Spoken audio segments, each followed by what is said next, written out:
ఖర్చులు తగ్గించుకునే పనిలో కేంద్ర ప్రభుత్వం తన కాన్వాయ్ని సగానికి సగం తగ్గించాలని ఎస్పీజీకి ఆదేశం.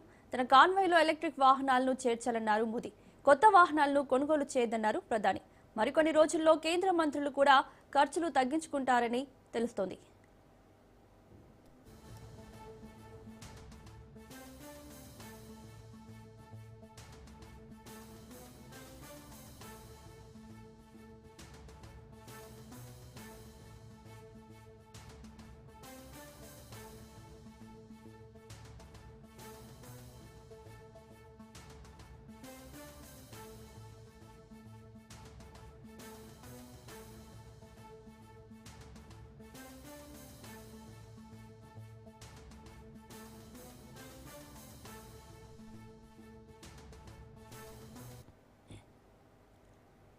నీట్ యూజీ 2026 పరీక్షలు రద్దయ్యాయి.